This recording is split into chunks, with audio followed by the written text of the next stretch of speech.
کرتوت ہے، انہوں نے بند میں رہتے ہوئے، قید میں رہتے ہوئے یہ مجموعہ، یہ کتاب چھاپی اپنی۔ یہ جو کتاب انہوں نے لکھی غبار خاطر، یہ قید و بند میں رہ کر لکھی۔ ان کی یہ جینیس شخصیت کے حامل تھے، ان کی شخصیت کا بھی ہمیں ان کی یہ کتاب پڑھنے کے بعد پتہ چلتا ہے۔ ان عظیم ہستی کی وفات آزادی کے بعد 22 فروری 1958 عیسوی دہلی میں ہوئی۔ ان کے جو نانا تھے وہ مکہ میں امام تھے، اور ان کی جو ماں تھی وہ بھی تعلیم یافتہ خواتین میں شمار کی جاتی ہے، خاتون تھی، تعلیم یافتہ خاتون تھی۔ تو ان کی پیدائش مکہ معظمہ میں ہوئی۔ دہلی میں 1958 عیسوی 22 فروری کو ان کی وفات ہوئی۔ ان کا تخلص جو یہ اپنی شاعری میں استعمال کرتے تھے وہ تھا آزاد۔ چلیے مختصر سی ان کی حیات زندگی پر چرچا ہو جائے۔ بچوں، ہم چرچا کرنے والے تھے ہمارے ہندوستان کے پہلے جو شکشا منتری رہے ان کی حیات زندگی پر، جن کا نام ہے ابوالکلام آزاد۔ دیکھیے بچوں، ان کے لیے ایک شعر عرض کرنا چاہتا ہوں۔ ان کے لیے جو مشہور ان کا شعر ہے، لکھتے ہیں: بے خود بھی ہیں ہوشیار بھی ہیں دیکھنے والے، ان مست نگاہوں کی ادا ہی کچھ اور ہے۔ ابوالکلام آزاد کی پیدائش ہم نے جانا 1888 عیسوی میں مکہ معظمہ میں ہوئی۔ ان کا اصل نام محی الدین احمد تھا، مگر ان کے والد مولانا سید محمد خیر الدین بن احمد انہیں فیروز بخت کے نام سے پکارتے تھے۔ ابوالکلام آزاد کی والدہ عالیہ بنت محمد کا تعلق ایک علمی خاندان سے تھا۔ آزاد کے نانا مدینہ کے ایک معتبر عالم تھے، جن کا صحرا دور دور تک تھا۔ اپنے والد سے ابتدائی تعلیم حاصل کرنے کے بعد آزاد مصر کی مشہور درسگاہ جامعہ ازہر چلے گئے، جہاں انہوں نے مشرقی علوم کی تکمیل کی۔ عرب سے ہجرت کر کے ہندوستان آئے تو کلکتہ کو اپنی سرگرمیوں کا مرکز بنایا۔ یہیں سے انہوں نے اپنی صحافتی اور سیاسی زندگی کا آغاز کیا۔ کلکتہ سے ہی 1912 عیسوی میں الہلال کے نام سے ایک ہفتہ وار اخبار نکالا۔ یہ پہلا باتصویر سیاسی اخبار تھا اور اس کی تعداد اشاعت تقریباً 52,000 تھی۔ اس اخبار میں انگریزوں کی پالیسیوں کے خلاف مضامین شائع ہوتے تھے، اس لیے انگریز حکومت نے 1914 عیسوی میں اس اخبار پر پابندی لگا دی۔ اس کے بعد مولانا نے البلاغ کے نام سے دوسرا اخبار جاری کیا۔ یہ اخبار بھی آزاد کی انگریز مخالفت پالیسی کا گامزن رہا۔ مولانا آزاد کا مقصد جہاں انگریزوں کی مخالفت تھا، وہیں قومی ہم آہنگی اور ہندو و مسلم اتحاد پر ان کا پورا زور تھا۔ انہوں نے اپنے اخبارات کے ذریعے قومی وطنی جذبات کو بیدار کرنے کی کوشش کی۔ مولانا ابوالکلام آزاد نے پیغام اور لسان الصدیق جیسے اخبارات و رسائل بھی شائع کیے، اور مختلف اخبارات سے بھی ان کی وابستگی رہی، جن میں وکیل اور امرتسر قابل ذکر ہیں۔ مولانا ابوالکلام آزاد سیاسی محاذ پر بھی سرگرم رہے۔ انہوں نے تحریک عدم تعاون، ہندوستان چھوڑو اور خلافت تحریک میں بھی حصہ لیا۔ مہاتما گاندھی، ڈاکٹر مختار احمد انصاری، حکیم اجمل خاں اور علی برادران کے ساتھ ان کے بہت اچھے مراشم رہے۔ گاندھی جی کے فلسفہ عدم تشدد سے وہ بہت متاثر تھے۔ گاندھی جی کی قیادت پر انہیں پورا اعتماد تھا۔ گاندھی کے افکار و نظریات کی تشہیر کے لیے انہوں نے پورے ملک کا دورہ کیا۔ مولانا آزاد ایک اہم قومی لیڈر کی حیثیت سے ابھرے۔ وہ کانگریس پارٹی کے صدر بھی رہے۔ تحریک آزادی کے دوران انہیں جیل کی مشقتیں بھی سہنی پڑیں۔ اس موقع پر ان کی شریک حیات زلیخا بیگم نے بھی ان کا بہت ساتھ دیا۔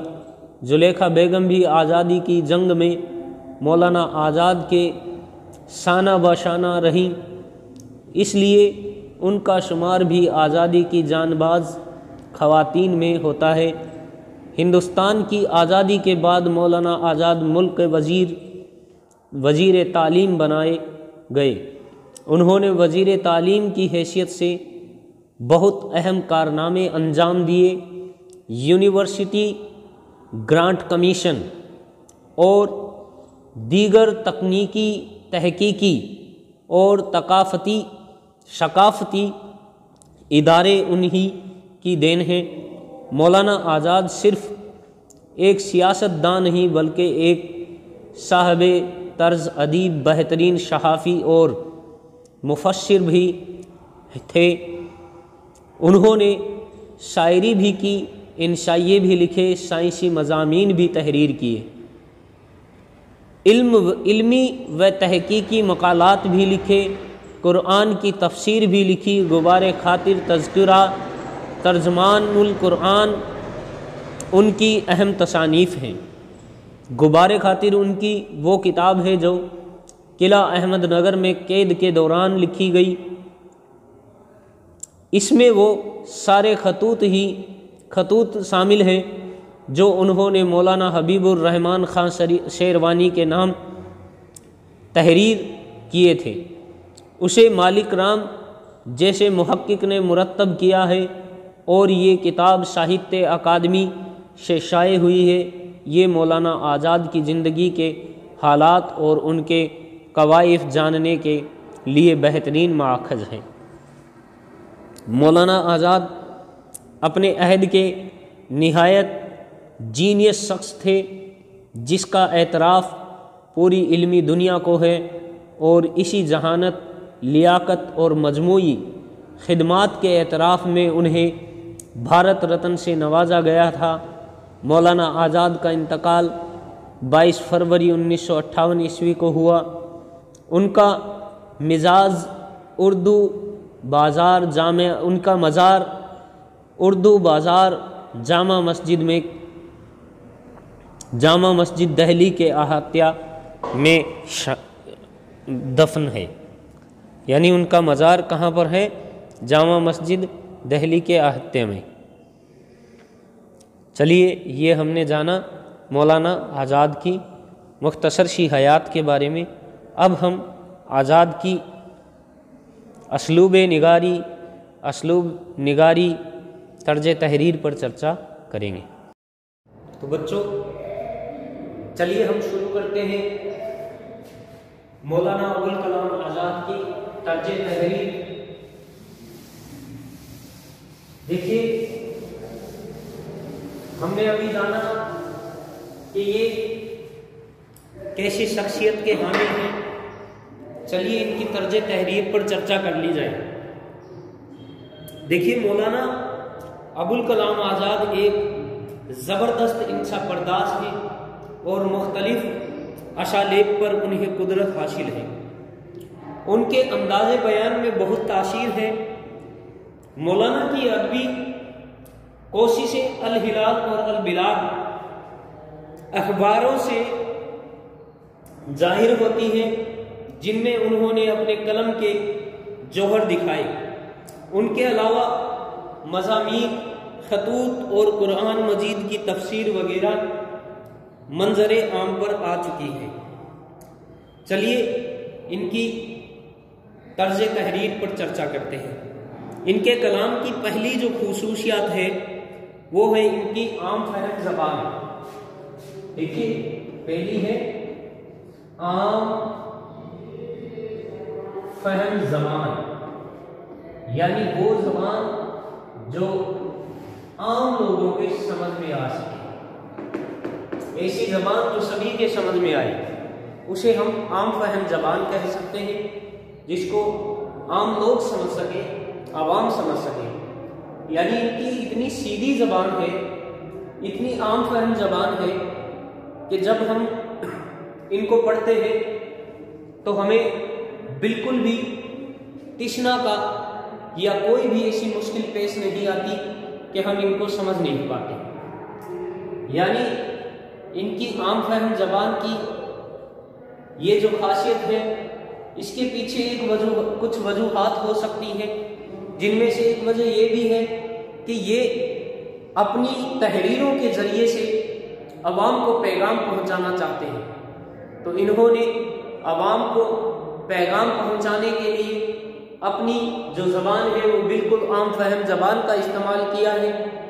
اسی وجہ سے ان کی جو تحریریں ہیں وہ عام لوگوں کے سمجھ میں آئی، اور انگریزوں کی جو پالیسیاں تھیں ان پالیسیوں کو عوام تک پہنچانے کا ان کی اس زبان نے بہت اہم رول ادا کیا۔ چلیے جانتے ہیں ان کی عام فہم زبان کے بارے میں۔ عام فہم زبان غبار خاطر کے کئی خطوط میں نظر آتی ہے، مگر وہی جہاں موضوع اس کا مطالبہ کرتا ہے، مثلا مطلب چیڑے کی کہانی ہر چند ایک علامتی کہانی ہے، مگر ہے بہرحال کہانی ہے۔ یہاں واقعات زیادہ اہم ہیں اور ان پر توجہ کا مرکوز رہنا ضروری ہے، اس لیے یہاں سادہ و سہل زبان استعمال کی گئی ہے، اور اندازہ ہے کہ مولانا اس زبان پر بھی پوری قدرت رکھتے تھے۔ ایک خط کا اقتباس ملاحظہ ہو، لوگ ہمیشہ اس کھوج میں لگے رہتے ہیں کہ زندگی کو بڑے بڑے کاموں کے لیے کام میں لائیں، لیکن یہ نہیں جانتے کہ یہاں ایک سب سے بڑا کام خود زندگی ہوئی، یعنی زندگی کو ہنسی خوشی کاٹ دینا ہی سب سے بڑا کام ہے۔ دوسری خاصیت فارسی آمیز زبان، ان کے یہاں فارسی آمیز زبان بھی، فارسی آمیز زبان، یہ ان کی دوسری خاصیت، یعنی ان کی زبان میں ہم کو فارسی کی آمیزش بھی دیکھنے کو ملے گا، فارسی کی مشرن بھی پایا جائے گا۔ ان کا جو کلام ہے اس میں فارسی کا مشرن ہے، گھلی ملی ہے فارسی بھی۔ تو دیکھیے مولانا ابوالکلام آزاد نے اپنی تحریروں میں فارسی آمیز زبان کا استعمال بھی کیا ہے۔ عربی و فارسی پر مولانا کو کامل عبور حاصل تھا۔ ان کی تقریباً تمام تحریریں اس کی گواہ ہیں۔ غبار خاطر کا پہلا خط ایک فارسی شعر سے شروع ہوتا ہے، اس کے بعد صرف ایک جملہ ہے جو یہاں نقل کیا جاتا ہے۔ دل حکایتوں سے لبریز ہے مگر زبان در مانندائے فرصت کو، پارائے سخن نہیں مہلت کا منتظر ہوں ابوالکلام۔ اگلا ان کی زبان کی خوبی ہے تیسری، وہ ہے شعری زبان۔ تیسری خوبی ہے شعری زبان۔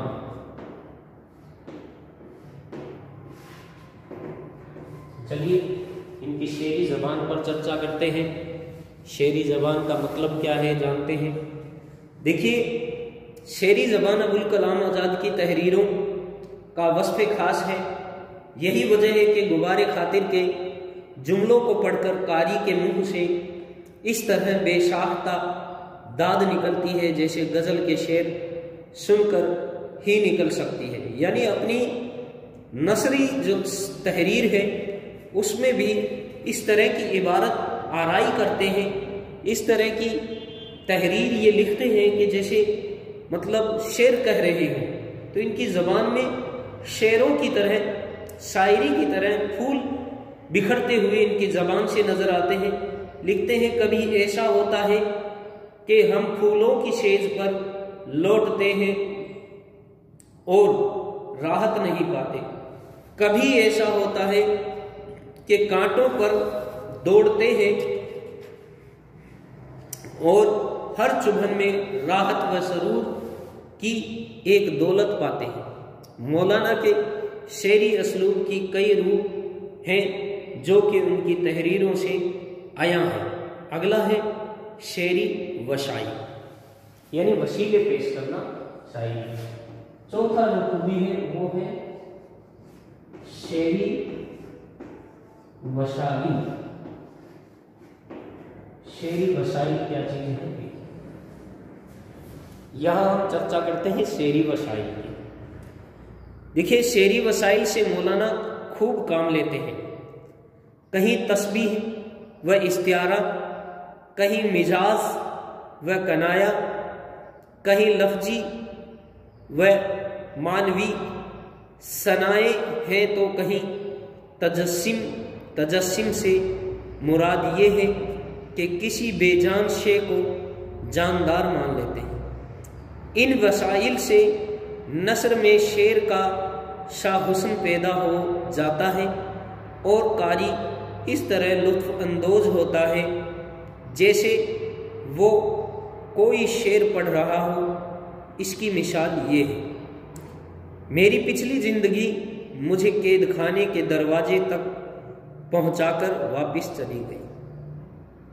اگلا خوبی، پانچویں خوبی ہے ان کے کلام کی، وہ یہ ہے کہ ان کے کلام میں ہمیں طنز و ظرافت بھی دیکھنے کو مل جاتی ہے۔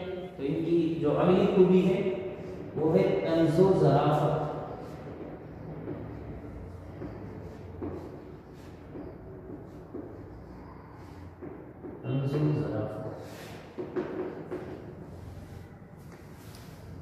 طنز و ظرافت کو ہم اچھی طرح سے جانتے ہیں کہ کیا ہوتی ہے، یعنی یہ اپنے تحریروں میں بہت سے طنز و ظرافت کے انہوں نے اپنی تحریروں میں اچھے نمونے بھی چھوڑے ہیں۔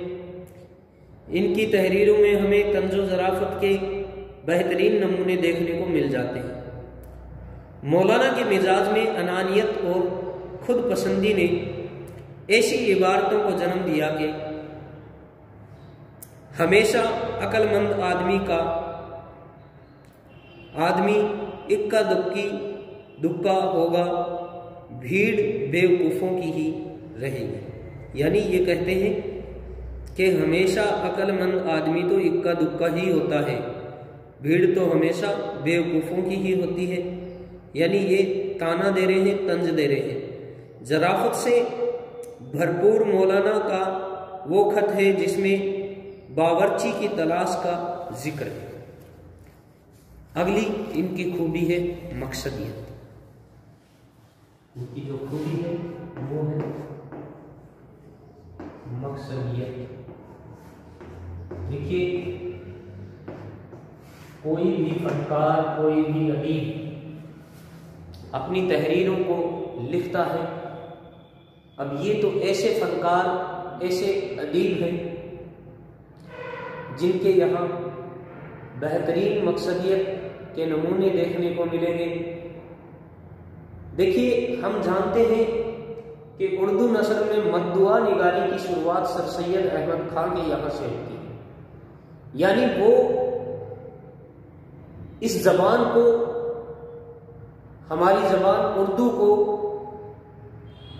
کہتے ہیں کہ ہمیں حسن و عشق کی شاعری کو چھوڑ کر مقصد سے کام لینا چاہیے، یعنی شاعری میں بھی مقصد ڈھونڈنا چاہیے، اس طرح کی تحریریں بیان کرنا چاہیے کہ اس میں مقصدیت ضرور ہو، مدعا ضرور ہو۔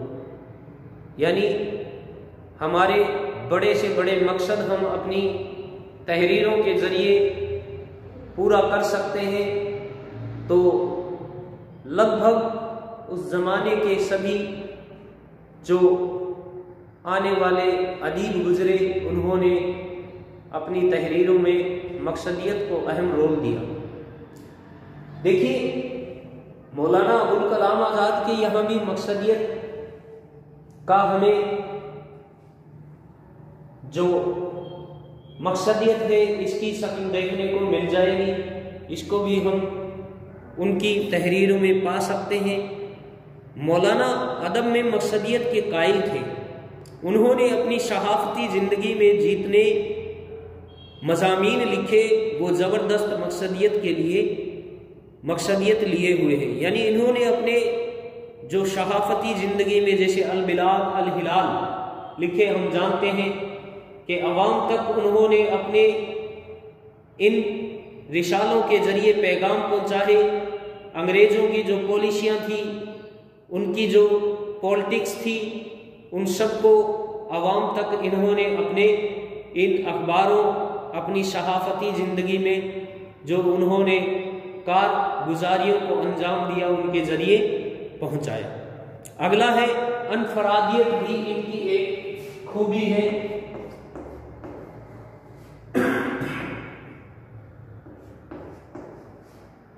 یہ بھی انسانی دوستی کی قائل ہے، تو ان کے یہاں بھی انفرادیت پائی جاتی ہے۔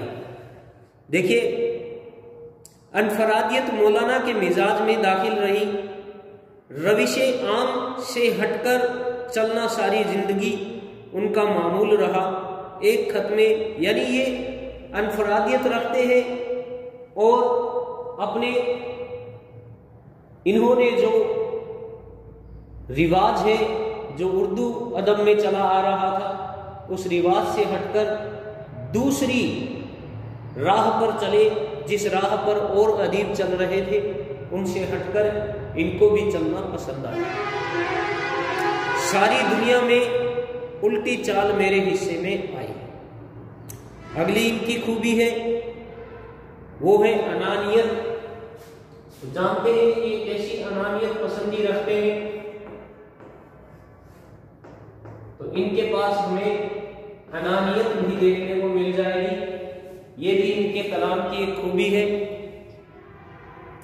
انانیت مولانا کے رگ وپے میں شرائط کیے ہوئے تھی، خود پسندی ان کے مزاج کا خاصا تھی، وہ بلا کے ذہین تھے، چنانچہ ان کے مزاج میں انانیت پیدا ہو گئی۔ کچھ مثال کے طور پر میں پیش کر رہا ہوں۔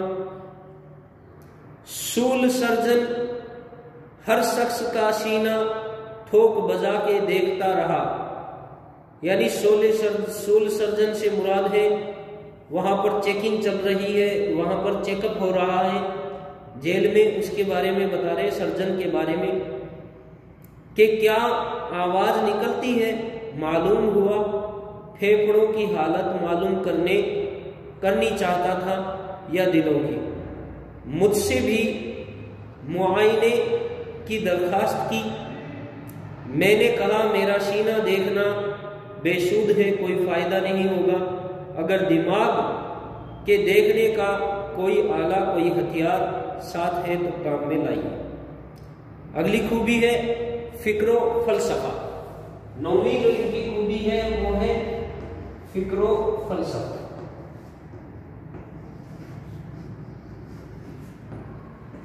یہ بھی ان کے کلام کی ایک خوبی ہے، ان کے پاس پائی جاتی ہے فکر و فلسفہ۔ فکر و فلسفہ کا عنصر بھی مولانا کی تحریروں میں نظر آتا ہے۔ ہر وقت سوچنا یعنی فکر غور کرنا، ہر وقت سوچنا اور مسلسل سوچنا ساری زندگی مولانا کی عادت رہی۔ ان کی تحریروں میں فکر و فلسفہ کہیں پوری طرح حاوی ہے تو کہیں اس کی ہلکی لہریں نظر آتی ہیں۔ ایک خط میں خوشی کا فلسفہ پیش کیا گیا ہے۔ مولانا فرماتے ہیں کہ اصل خوشی جسم کی نہیں دماغ کی خوشی ہے جو قید و بند میں بھی برقرار رہتی ہے۔ آخری حصہ ان کا ہے خلاصہ کلام، یعنی ان کو اپنے جو کلام ہے اس کا خلاصہ کلام کا ان کو کیا حصول ہے، کیا حاصل ہے، تو ان کا خلاصہ کلام، ان کے کلام کی تھوڑی سی خاصیت ہم جان لیتے ہیں کیا تھی کچھ خلاصے کے طور پر۔ دیکھیے مولانا ابوالکلام آزاد کی مقبولیت کا اصل راز ان کی طرز تحریر میں ہے۔ تخلیقی نثر کا یہ شاہکار صدیوں تک جمال پرستوں کو لطف اور سرور کی دولت عطا کرتا رہے گا، اور اس کے عوض ان سے خراج تحسین وصول کرتا رہے گا۔ نیاز فتح پوری نے مولانا کے نام ایک خط میں درست ہی لکھا تھا کہ مولانا آپ کا اسلوب بیان مجھ سے تو ودا جاں چاہتا ہے، اگر آپ کی زبان میں مجھے کوئی گالیاں بھی دے تو حل من مزید کہتا رہوں گا، یعنی واہ واہ کہتا رہوں گا۔ یہاں مولانا حسرت موہانی کا یہ شعر مکمل طور پر صادق آتا ہے: جب سے دیکھی ابوالکلام کی نثر نظم حسرت میں کچھ مزہ نہ رہا۔ تو یہ تھی مولانا آزاد کی نثر نگاری، ان کی طرز تحریر۔ کل ہم ہمارے نشان میں شامل اگلے اور ٹاپکس پر چرچا کریں گے۔ شکریہ۔